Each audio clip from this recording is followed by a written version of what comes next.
நானும் என்னோடய ஃப்ரெண்ட்ஸும் நிறைய பேர் அடிக்கடி சில விஷயங்களை வந்து டிஸ்கஸ் பண்ணுவோம். அதில் வந்து அடிக்கடி டிஸ்கஷனில் வந்த விஷயம் வந்து பேட் ஃபோட்டோகிராஃபி. அதாவது என்கிட்ட அடிக்கடி இன்னும் கேட்கப்பட்ட கேள்விகளில் முக்கியமான கேள்விகள் வந்து do you think there are bad photos அப்படிங்கிறது தான். அதாவது ஒரு ஃபோட்டோ நல்லா இல்லை அப்படின்னு சொல்கிறது, நீ வந்து அதை பற்றி என்ன நினைக்கிற அப்படின்னு பர்சனலாக அது நாங்கள் நிறைய டிஸ்கஸ் பண்ணியிருக்கோம். ஏன் அப்படி சொல்ல முடியாது, ஏன் வந்து ஒரு பேட் ஃபோட்டோகிராஃபி அப்படின்னே ஒன்று கிடையாது. இது வந்து இன்னும் ரொம்ப அதீதமான இந்த சோஷியல் மீடியா தாக்கத்தினாலையும் சினிமா இந்த மாதிரியான இன்னும் இந்த மாதிரியான விஷுவல் டேட்டா, இன்றைக்கி வந்து விஷுவல்ஸ் வந்து கண்ணாபின்னான் இருக்குது, எங்கே பார்த்தாலும் விஷுவல்ஸ் தான். ஸோ இந்த விஷுவல்ஸ் எல்லாம் சேர்ந்து நம்மளோட மைண்டுக்குள்ளே வந்து இதுதான் பர்ஃபெக்ட்டு, நான் எடுக்கிறது வந்து நல்லா இல்லை, நான் வந்து இன்னும் பழகணும், இப்போ நான் வந்து இன்னும் நிறைய விஷயங்கள் வந்து என்ன பண்ணணும், நான் வந்து என்ன எடுத்தாலும் அந்த ஃபோட்டோ வந்து நல்லாவே வரமாட்டேங்குது அப்படின்னு நினைக்கிறவங்க கூட நான் நிறைய பேசுகிறேன். ஒரு 10-15 இயர்ஸாக ஒருத்தர் ஃபோட்டோ எடுத்துக்கிட்டு இருக்காரு, நம்ம தெரிஞ்சவர். அவருக்குமே அந்த இன்செக்யூரிட்டி இருக்குது. நான் எடுக்கிறது எதுவுமே வந்து சரியாக வரல, எனக்கு எதுவுமே பிடிக்க மாட்டேங்குது, எடுத்த உடனே இது ஏன்டா எடுத்தோம் அப்படின்னு தோணுது, நிறைய செல்ஃப் டவுட் இருக்குது. ஸோ நான் எடுக்கிற ஃபோட்டோ எல்லாமே பேடு தானா அப்படின்னு நினைக்கிறவங்க, எனக்குமே அந்த டவுட் இருக்குது. நானுமே வந்து ஒரு 20 இயர்ஸ்க்கு மேலே ஃபோட்டோ எடுத்துக்கிட்டு இருக்கேன். Personal photography. நான் வந்து கிளைண்ட் பேஸ்டாக ஃபோட்டோகிராஃபியில் எந்த ஒர்க்கும் பண்ணல. நீங்கள் கிளைண்ட் பேஸ்டாக போகும்போது உங்களுக்கு ஒரு பார்வையாளர் வந்து ஆல்ரெடி இருக்காங்க. உங்களோட நீங்கள் எடுத்த ஃபோட்டோவை பார்த்து ஜட்ஜ் பண்ணுறதுக்கு நீங்கள் வந்து வெட்டிங் ஃபோட்டோகிராஃபி பண்ணுறீங்கன்னா அவங்க பார்த்துட்டு இது நல்லா இருக்குது நல்லா இல்லைன்னு சொல்லக்கூடிய ஒரு பிளாட்ஃபார்ம் இருக்குது. பட் க்ரியேட்டிவ் ஃபோட்டோகிராஃபியில் நான் தனியாக எனக்கு தோன்றதை ஃபோட்டோ எடுத்துக்கிட்டு இருக்கேன். நான் பாட்டு ஜாலியாக ட்ராவல் பண்ணுறது, அங்கே போகிறது இங்கே போகிறது, வீட்டுக்கு இருக்கிறது, மாடி மேலேருந்து ஃபோட்டோ எடுக்கிறது, இந்த மாதிரி.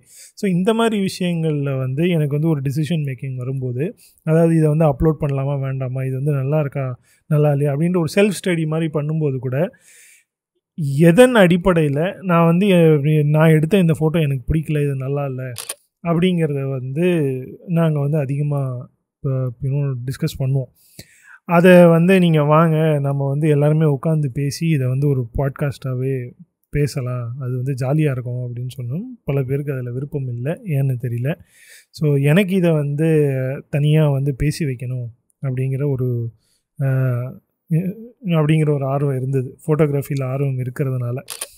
ஸோ என்னோட தனிப்பட்ட பர்சனல் இது என்னென்னா, பேட் ஃபோட்டோகிராஃபி அப்படின்னு ஒன்று கிடையவே கிடையாது. எல்லா ஃபோட்டோவுமே ஏதோ ஒரு வகையில் அற்புதமான ஃபோட்டோஸ். அதில் ஏதோ ஒன்று இருக்குது, அதை நம்ம பார்க்க தவறுறோம். அதுக்கு முக்கியமான முதல் காரணமாக நான் நினைக்கிறது வந்து நம்மளோட அட்டென்ஷன் ஸ்பேன். இப்போ நீங்கள் இன்டர்நெட்லலாம் தேடினா கூட கிடைக்கும். ஆவரேஜாக ஒரு ஹியூமனோட அட்டென்ஷன் ஸ்பேன் வந்து முன்னாடி நிறைய இருந்தது, அது வந்து காலப்போக்கில் குறைஞ்சிக்கிட்டே வருது. கொஞ்சம் கொஞ்சமாக வந்து 12 செகண்டுன்னாங்க, அதுக்கப்புறம் 8 செகண்டுன்னாங்க, அது எனக்கு தெரியல. இப்போ நீங்கள் இன்ஸ்டாகிராம் அதெல்லாம் பார்த்தீங்கன்னா ஆவரேஜ் 1 செகண்ட் 2 செகண்ட்ஸ் தான் நம்மளோட அட்டென்ஷன் ஸ்பேனு. ஸோ அந்த அட்டென்ஷன் ஸ்பேனில் நம்ம ஆல்ரெடி நம்ம மைண்டில் ஏற்றி வச்சுருக்கிற டெய்லி சினிமா நியூஸு அது இது நிறைய விஷயங்களை பார்த்து நம்ம மைண்டில் இருக்கிற விஷுவல் டேட்டா மூலமாக ஃபில்டர் பண்ணி அந்த 1 செகண்டில் 2 செகண்டில் ஒரு ஃபோட்டோவை ஜட்ஜ் பண்ணிடுறோம். இது வந்து நல்லா இருக்கா நல்லா இல்லையா, நல்லா இருந்தால் லைக் ஷேரு, ரொம்ப நல்லா இருந்தால் ஷேரு, இல்லைன்னா நான் வந்து அந்த சோஷியல் மீடியா கான்டெக்ட்லேயே பேசுகிறேன். அது எதுவும் ஒன்றா இருக்கலாம், நீங்கள் வந்து அதை சூஸ் பண்ணி இதை நல்ல ஃபோட்டோன்னு பிரிண்ட் பண்ணுறதுக்காக எடுத்து வச்சுக்கலாம். நான் சொல்கிறேன் இந்த டிசிஷன் மேக்கிங், ஒரு ஃபோட்டோ வந்து நல்லா இருக்கா நல்லா இல்லையான்றதுக்கு சில பேர் தான் வந்து கொஞ்சம் அதிகமான டைம் செலவு பண்ணுறாங்க, அதை பார்த்துக்கிட்டே இருக்கு. நான்லாம் ஒரு ஃபோட்டோ 2 நாள் பார்ப்பேன், இது வந்து நல்லா இருக்கா நல்லா இல்லையா பார்த்துக்கிட்டே இருப்பேன். இது வந்து நான் வந்து இதை என்ன நினச்சி இந்த ஃபோட்டோ எடுத்தேன், உண்மையாலுமே இது ஏன் நான் இப்போ ஒதுக்குறேன், இல்லைன்னா இதை ஒதுக்கிட்டு அந்த ஃபோட்டோவை நான் ஏன் செலக்ட் பண்ணுறேன் அப்படிங்கிற அந்த அனலைசேஷன் இருக்குல்ல, அந்த ப்ராசஸ் வந்து எனக்கு வந்து ஒரு பர்சனல் எக்ஸ்பீரியன்ஸ் மாதிரி. அது வந்து என்னையே நான் அனலைஸ் பண்ணும்போது என்னையே நான் புரிஞ்சிக்கிற ஒரு விஷயம் அதில் நடக்குது. பட் பார்க்குறவங்களுக்கு வியூவர்ஸாக சொல்லும்போது ஒரு ஃபோட்டோ நல்லான்றதுக்கு அவங்களோட ஜட்ஜ்மெண்ட் டைம் வந்து ரொம்ப சின்னது, 2 செகண்ட்ஸு. பேஸ்ட் ஆன் இன்ஸ்டாகிராம்னு வச்சுக்கிங்களேன், பேஸ்ட் ஆன் இன்ஸ்டாகிராம் ஃபேஸ்புக் எதுவாக இருந்தாலும் ஜஸ்ட் அதை கடந்து போயிடுவாங்க, டக்குன்னு போயிடுவாங்க. ஸோ அப்போ வந்து ஒரு ஃபோட்டோ வந்து முழுசாக உள்வாங்கப்படலை, அது வந்து லைக் வரல அப்படிங்கிற எனிவே லைக்லலாம் நான் பர்சனலாக நான் சொல்கிறேன், எனக்கு லைக்ஸ்லலாம் சத்தியமாக நம்பிக்கை கிடையாது. நான் ஏன்னா சும்மா ஒரு பொதுவில் அது ஃப்ரீயாக இருக்கேன்னு நான் போட்டு வைக்கிறேன், அவ்வளோதான். இன்ஸ்டாகிராமில் அப்லோட் பண்ணுறதோ ஃபேஸ்புக்கில் போடுறது என்னோடய ஒர்க்கை நான் வெளியில் வைக்கிறேன். அது வந்து அட்டென்ஷன் கிடைக்குது கிடைக்கல, லைக்ஸ் வருது லைக்ஸ் வரல, யாரும் அது இன்னும் பார்க்கல அப்படிங்கிறது தான் என் நம்பிக்கை கிடையாது. எனக்கு வந்து அது பொதுவான ஒரு இடத்துல இருக்குது, அவ்வளோதான். சேம் இந்த வீடியோக்கும் அதே தான். நீங்கள் பார்க்க போகிறீங்க, எல்லாம் இதை கேட்க போகிறீங்கன்றத நான் பொதுவாக எனக்கு பர்சனலாக ஒரு வீலாக் மாதிரி நான் இதை பேசி வச்சுக்கிறேன், அவ்வளோதான். ஸோ இந்த அட்டென்ஷன் ஸ்பேன் அது வந்து ரொம்ப ரொம்ப கிரிட்டிக்கலாக இன்னும் இருக்குது. எப்பயுமே உங்களுக்கு வந்து ஒரு விஷயத்தை பார்த்து ஒரு சிந்தனை உண்டாகி அந்த சிந்தனையை நீங்கள் அனலைஸ் பண்ணி உங்களுக்குள்ளேயே ஒரு கான்வர்சேஷன் மாதிரி அது ஆகும்போது தான் அந்த ஆர்ட்டோ இல்லை பெயிண்டிங்கோ ஃபோட்டோகிராஃபியோ எந்த எந்த விஷுவல் ஃபார்மில் இருக்கிற ஆர்ட்டுக்குமே வந்து டைம் வந்து இன்னும் ரொம்ப முக்கியம். ஸோ நமக்கு அட்டென்ஷன் ஸ்பேன் வந்து ரொம்ப கம்மியாக இருக்கிறதுனால அது யாரும் பெருசாக பண்ணுறதில்ல. அதில் பெரும்பாலான ஃபோட்டோகிராஃப்ஸ் நல்லா ஃபோட்டோகிராஃப்ஸாக இருந்தாலும் அது நல்லா இல்லை அப்படின்னு வந்து ஒதுக்கி வைக்கப்படுது. ரெண்டாவது காரணமாக நான் பார்க்குறது வந்து புரியலை, இது வந்து என்னன்னே தெரியலை அப்படிங்கிறத நிறைய பேர் சொல்கிறாங்க. இது எதுக்காக இதை ஃபோட்டோ எடுத்து, ஒரு குப்பை இருக்குன்னா அந்த குப்பையை ஏன் ஃபோட்டோ எடுத்திருக்காங்க அப்படின்னு ஒன்று இருக்குது. இது வந்து ஆக்சுவலாக வந்து இது வந்து ஒரு ஃபோட்டோகிராஃபரோட ஒரு எக்ஸ்ப்ரெஷன், அவ்வளோதான். அவர் வந்து எதையோ நினச்சி எக்ஸ்ப்ரெஸ் பண்ணியிருக்காரு. இப்போ நான் பர்சனலாக அதை எப்படி பார்க்குறேன், நான் வந்து என்னோடய கருத்தை தான் சொல்ல முடியும், எல்லாருக்குமாக நான் பேச முடியாது. என்னோடய பர்சனல் கருத்து என்னென்னா, ஒரு ஃபோட்டோகிராஃபர் வந்து ஒரு ஃபோட்டோ எடுக்கும்போது அதை வந்து எடுத்து அவர் எக்ஸ்ப்ரெஸ் பண்ணிட்டார். இதுதான் என்னோடய ஸ்டேட்மெண்ட். அவர்கிட்ட லாங்குவேஜ் இல்லை, அவர்கிட்ட விஷுவலாக இருக்குது. ஸோ அந்த விஷுவல் தான் என்னோடய எக்ஸ்ப்ரெஷன் சொல்லிட்டு அவர் வச்சுருக்காரு, இதுதான் என்னோடய ஃபோட்டோ அப்படின்னு. நான் என்ன சொல்கிறேன், அவர் என்ன சொல்ல வராரு அப்படிங்கிறத நம்ம புரிஞ்சிக்க வேண்டிய அவசியமே இல்லை. ஆக்சுவலாக he or she has expressed. இப்போ நம்ம பண்ண வேண்டியது என்ன, அந்த இமேஜ் எனக்குள்ளே என்ன பண்ணுது, அந்த இமேஜ் எனக்குள்ளே என்ன உணர்வுகளை தூண்டுது, என்ன மாதிரியான மெமரிஸை எனக்கு கொண்டு வருது அப்படிங்கிற அந்த ஒரு பர்சனல் எக்ஸ்பீரியன்ஸாக தான் அதை எடுத்துக்கணுமே ஒழிய, நீங்கள் அந்த பர்சனல் எக்ஸ்பீரியன்ஸாக அதை எடுத்துக்கும் போது தான் நீங்கள் அதோட கனெக்ட் பண்ண முடியும். உங்களுக்குள்ளே வந்த உணர்வுகளை தூண்டிவிட்ட ஒரு ஆளாக அந்த ஆர்டிஸ்ட் இருக்கிறார், அவ்வளோதான். ஸோ அதுக்கான ஒரு கனெக்ஷன் வந்து நீங்கள் வந்து இன்னும் அங்கே தான் அந்த லைக் மைண்டட்லாம் வருது. எனக்கு இந்த மாதிரி ஃபோட்டோஸ் பிடிக்குது, அது வந்து பார்க்கும்போது எனக்கு இந்த மாதிரி தோணுதுன்ற போது you go and connect with இன்னும் ஆர்ட்டு ஃபோட்டோகிராஃபி எல்லாமே வந்து ஒரு மனுஷனும் இன்னொரு மனுஷனும் கனெக்ட் பண்ணிக்கக்கூடியது தான். அது வந்து எல்லாருமே கனெக்ட் பண்ண வைக்கிறதுக்கு தான். அவர் எக்ஸ்ப்ரெஸ் பண்ணுறாரு, என்ன அவர்கிட்ட லாங்குவேஜ் இல்லை, ஒரு வேறு மாதிரியான ஒரு விஷயம் பண்ணுறாரு, அது மூலமாக நான் போய் கனெக்ட் பண்ணிக்கிறது தான். ஸோ நம்ம டைம் கொடுக்கணும். டைம் கொடுத்து அந்த ஃபோட்டோவை பார்த்து அந்த ஃபோட்டோவை அனுப்பிச்சு அது என்ன சொல்ல வருது, எனக்குள்ளே அது என்ன மாதிரியான விஷயங்கள் இது பண்ணுது. அப்புறமா நீங்கள் நேரடியாக ஃபோட்டோகிராஃபர்கிட்ட போயிட்டு இன்னும் பேசலாம், உங்களுக்கு தோன்றதை எக்ஸ்ப்ரெஸ் பண்ணலாம். அது மாதிரியான ஒரு நல்ல கம்யூனிகேஷன், நல்ல ஒரு இது நடக்கும். அது இல்லாமல் இன்றைக்கி இருக்கிற இந்த சோஷியல் மீடியா ஃபோட்டோகிராஃபி வந்து அது வேறு வழியே இல்லை. அது அந்த மாதிரி இருக்குது, அங்கே வந்து போஸ்ட் பண்ண வேண்டியதாக இருக்குது. வேறு ஒரு இலவசமான வழி வந்து வெளியில் போய் ஃபோட்டோகிராஃபர்ஸை காட்டுறதுக்கு இல்லை. இது வந்து ஒரு நல்ல மீடியமாக இருக்கும்போது இது மாதிரி நடக்குது. பட் இருந்தாலும் இதில் வந்து கொஞ்சம் ஃபோக்கஸ்டாக அதை வந்து பண்ணும்போது அது வந்து உண்மையாலுமே ஒரு அற்புதமான ஒரு கலை எக்ஸ்பீரியன்ஸாக அது இருக்கும்.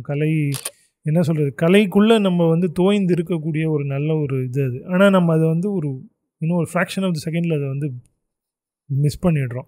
அப்போ அதில் வந்து இந்த கைண்ட் ஆஃப் இது வந்து குட், இது பேடு, லைக் பண்ணுறதெல்லாம் குட்டு, லைக் பண்ணாததெல்லாம் பேடு அப்படிங்கிறது இன்னும் நமக்குள்ளே க்ரியேட் ஆகி நிறைய விஷயங்கள் அதனால் வந்து தவறி போகுது.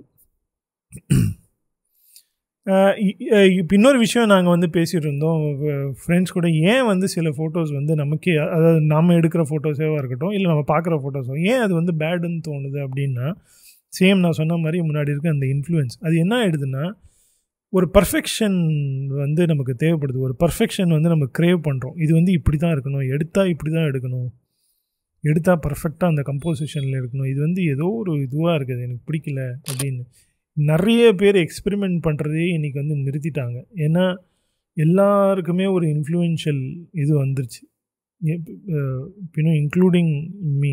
என்னையும் சேர்த்து தான் நான் சொல்கிறேன். எனக்குமே அந்த இன்ஃப்ளூயன்ஸ் இருக்குது. ஆனால் ஒவ்வொரு முறையும் அந்த இன்ஃப்ளூயன்ஸ்லேருந்து வெளியில் வந்து வேறு விதமாக அதை பண்ணணும், வேறு விதமாக ஃபோட்டோகிராஃபி அப்ரோச் பண்ணணும்னு நான் வந்து ரொம்ப ஹெவியாக முயற்சி பண்ணிக்கிட்டே இருக்கேன். அதுவே ஒரு இன்ட்ரெஸ்டிங் ஜேர்னி தான்.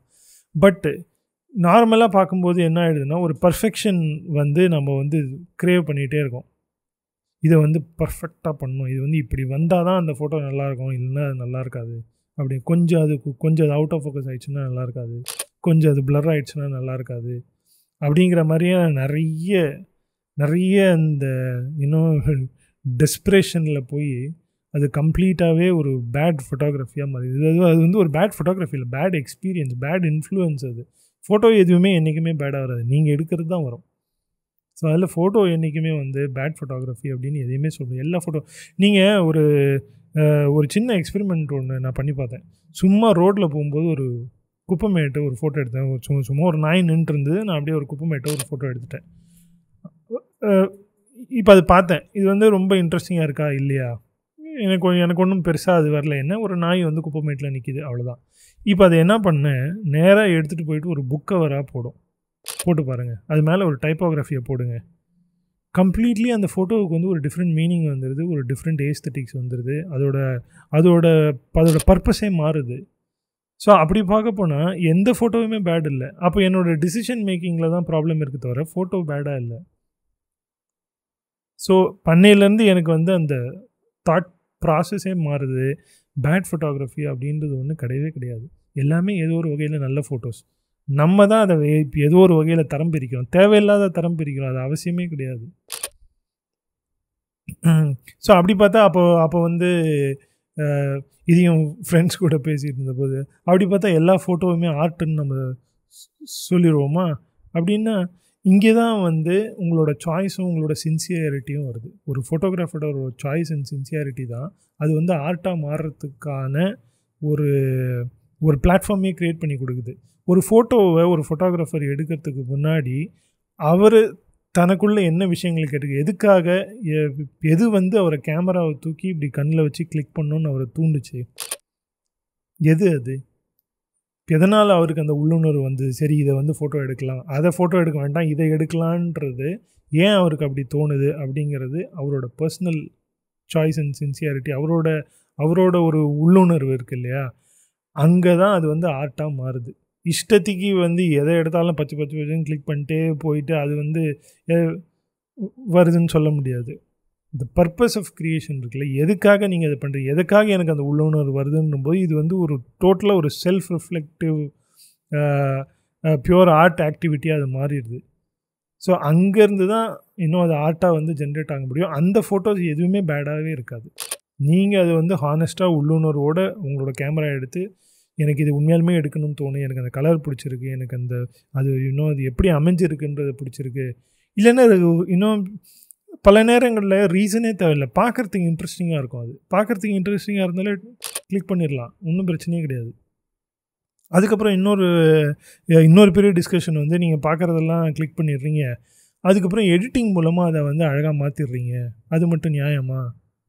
அப்போ அது வந்து பேட் ஃபோட்டோகிராஃபி தானே. எடுக்கும்போது என்ன இருக்குதோ அதை கன்றாவே எடுத்துகிட்டு போஸ்ட் ப்ரொடக்ஷனில் வந்து நீங்கள் வந்து அழகாக அதை வந்து எடிட்லாம் பண்ணி ஒரு பெரிய அந்த இதெல்லாம் பண்ணி கில்பான்ஸ் வேலையெல்லாம் பண்ணி அதை அழகாக மாற்றிடுறீங்க. இப்போ வந்து ஏஐயில் வந்து இல்லாத ஒரு சப்ஜெக்டை கொண்டு வந்து ஃபோட்டோஷாப்லேயே ஏஐ வந்துருச்சு, இல்லாத ஒரு சப்ஜெக்டை உள்ளே கொண்டு வந்து க்ரியேட் பண்ணி அதுக்கு ஒரு கம்போசிஷன் க்ரியேட் பண்ணி கலர்லாம் மாற்றி அதை வந்து அழகாக்கிடுறீங்க. இது வந்து ஏமாற்ற வேலை இல்லையா? இதில் என்ன வந்து என்ன குட்னஸ் இருக்குது, இதில் என்ன வந்து அப்போ இது வந்து பேட் ஃபோட்டோகிராஃபி தானே அப்படின்னு சொல்கிறது. ஏஐ தப்பு. அதை நான் வந்து என்றைக்கும் நான் என்னோடய பர்சனல் ஃபோட்டோகிராஃபியில் எதுவுமே வந்து ஏஐ பயன்படுத்துறது கிடையாது. நான் photo manipulation, digital photo manipulation பண்ணுறேன்னா கூட நான் மேனுவலாக ஃபோட்டோஷாப்பில் லாஸோ டூல் வச்சு கட் பண்ணி ரப்பரில் எரேசர் வச்சு அழித்து ப்ரஷில் பெயிண்ட் பண்ணி அப்படி தான் பண்ணே தவிர ஏஐ பயன்படுத்துறது கிடையாது. ஸோ ஏஐ பயன்படுத்துறது இட்ஸ் ஓகே, அது வந்து அவங்களோட பர்சனல், அதில் அது எதுவுமே இல்லை. இந்த ஒரு பேரை மறந்துட்டேன், ஒரு ரிக் ரூபன் அப்படிங்கிறவர் இந்த ஏஐ பற்றியான ஒரு சூப்பரான ஒரு விஷயம் சொன்னார், டக்குன்னு ஞாபகம் வருது இப்போ பேசும்போது.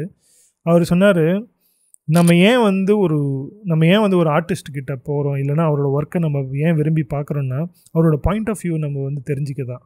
ஏஐ கிட்ட அப்படி ஒரு பாயிண்ட் ஆஃப் வியூவே இல்லை. அப்போ அதை ஆர்ட் கிரியேட் பண்ணால் என்ன, பண்ணலன்னா என்ன?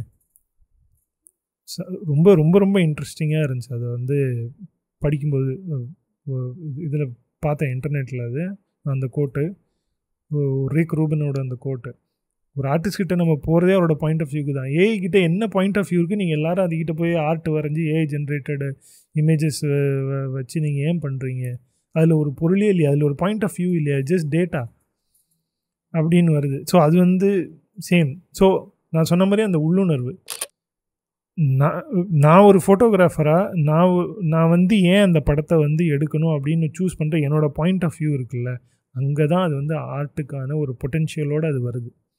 மற்ற இடத்துல அது வந்து ஜஸ்ட்டு ஸோ அதனால் அப்படி எடுக்கப்பட்ட எல்லா ஃபோட்டோஸுமே வந்து குட் ஃபோட்டோகிராஃபி தான். அது வந்து பேட் ஃபோட்டோகிராஃபின்னு எதுவுமே கிடையாது அப்படி பார்த்தா. இன்னொன்று வந்து இந்த வியூவர் வெர்சஸ் ஃபோட்டோகிராஃபர் சண்டை. அதாவது நம்ம வந்து நமக்காக ஃபோட்டோ எடுக்கணுமா, இல்லைனா மற்றவங்களுக்காக ஃபோட்டோ எடுக்கணுமா? இது வந்து எப்பயுமே இந்த ஃபோட்டோகிராஃபர் இதில் வந்து ஒரு பெரிய டிஸ்கஷன், ஒரு பெரிய டிபேட்டு தான் அது.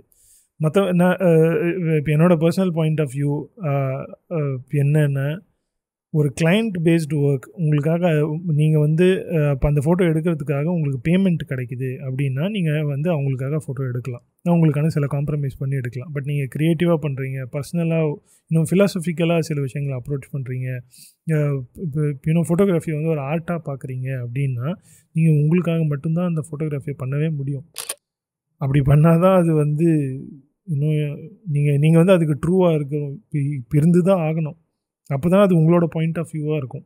நீங்கள் மற்றவங்களுக்காக எடுத்தீங்கன்னா அது வந்து ஜஸ்ட் ஒரு ஜென்ரலைஸ்டு இமேஜாக தான் ஆகிடும். ஸோ அப்போ அது ஜென்ரலைஸ்டு இமேஜாக இருக்கும்போது நீங்கள் அதை வந்து உணர்ந்து எடுக்கலை அப்படின்னும் போது அது பேட் ஃபோட்டோகிராஃபி தான். உங்களோட உள்ளுணர்வால் உந்தப்பட்டு நான் மற்றவங்களுக்காக எடுக்கலை, எனக்கு இதை எக்ஸ்ப்ரெஸ் பண்ணணும்னு தோணுது அப்படின்னு நீங்கள் அதை எடுக்க போகும்போது தான் அது வந்து குட் ஃபோட்டோகிராஃபியாக மாறுது. ஸோ அப்படி நீங்கள் எடுத்தீங்கன்னா நீங்கள் எடுக்கிற எந்த ஃபோட்டோவுமே பேட் ஃபோட்டோகிராஃபி கிடையாது. ஸோ இப்போ நம்ம உண்மையாக இருக்கணும். நம்ம எடுக்கும்போது உணர்ந்து ட்ரூவாக ஹானஸ்ட்டாக நான் ஏன் இதை எடுக்கிறேன் அப்படின்னு எனக்கு நானே ஒரு செல்ஃப் ரிஃப்ளெக்ட். இதுவே வந்து ஒரு மெடிடேஷன் மாதிரி தான். இதுவே வந்து ஒரு இன்னும் ஒரு லைஃப் லாங் ஜேர்னி. அது வந்து எனக்கும் இந்த வேர்ல்டுக்குமான ஒரு கனெக்ஷனாக அதை வந்து இன்னும் அப்ரிஷியேட் பண்ணி அதை வந்து கொண்டு போகிறது தான் வந்து ஒரு ரொம்ப ஒரு சாட்டிஸ்ஃபைங்கான ஒரு ஜேர்னி அது. நம்ம வந்து இன்னும் எல்லார் கையிலையும் கேமரா இருக்குன்றது இன்றைக்கி அப்படி டைம் ஆயிடுச்சு, எல்லார் கையிலையும் கேமரா இருக்குது அப்படின்றது. பட் எல்லாத்தையும் அப்படி கேட்டகரைஸ் பண்ணி இதை வந்து இது பண்ணிட முடியாது இல்லையா? அப்போ பல பேர் மொபைல்லேயே அற்புதமான ஃபோட்டோஸ் எடுக்கிறாங்க. ஸோ இது எல்லாத்தையும் கன்சிடர் பண்ண வேண்டியதாக இருக்குது. ஸோ அப்போ எதையுமே வந்து பேட் ஃபோட்டோகிராஃபின்னு சொல்ல முடியாது. வியூவர் சைடில் இருந்தும் கிரியேட்டர் சைடில் இருந்தும் ரொம்ப ஹானஸ்ட்டாக அதை அப்ரோச் பண்ணும்போது எல்லா ஃபோட்டோகிராஃபுமே குட் ஃபோட்டோகிராஃப்ஸாக தான் இருக்கும். பேட் ஃபோட்டோகிராஃபிஸ்னு ஒன்று இருக்கவே இருக்காது. ஸோ எனிவே இதை வந்து ஒரு ஜஸ்ட்டு நிறைய பல விஷயங்கள் டிஸ்கஸ் பண்ணும்போது தெரிஞ்சது குயிக்காக பேசி வைக்கணும். எனக்கே பின்னாடி மறந்துடும் சில பாயிண்ட்ஸ் எல்லாம். ஸோ அதெல்லாம் குயிக்காக அப்படியே ரெக்கார்ட் பண்ணி வைக்கணும் தான் இந்த வீலாக் இல்லைன்னா வீடியோ ஏதோ ஒன்று. ஸோ எனிவே எப்பயுமே என்னோட மற்ற வீடியோஸ் பார்த்தீங்கன்னா கூட உங்களுக்கு தெரியும், நான் ரொம்ப ஸ்லோவாக அன்எடிட்டடாக எனக்கு இந்த எடிட் பண்ணால் கொஞ்சம் சோம்பேறி. ஸோ அதில் இந்த எடிட்லாம் பெருசாக பண்ணுறது கிடையாது. மைனராக பண்ணலாம், சில விஷயங்கள் சேர்க்கலாம், தவிர எல்லாம் எடிட் பண்ணிட்டு அப்படியே உட்காந்துருக்க முடியாது. ஸோ அதனால் இந்த வீடியோ வந்து அந்த மாதிரியான ஒரு மோடில் தான் இருக்கும். ஸோ எனிவே ஷேர் பண்ணி வைக்கிறதுல ரொம்ப ஒரு நைஸ் ஒரு ஃபீலிங். அது ரொம்ப, அதாவது பேசி வச்சுட்டு நம்மளே அதை பின்னாடி போட்டு பார்க்கும்போது நிறைய கிளாரிட்டி வருது. நான் இந்த மாதிரி சொல்லியிருக்கேன், நான் இந்த மாதிரி யோசிச்சிருக்கேன்ற ஒரு பர்ஸ்பெக்டிவ்லேருந்து மறுபடியும் அந்த வீடியோஸை பார்க்கும்போது எனக்கே நிறைய இதில் வந்து கிளாரிட்டி கிடச்சிருக்கு.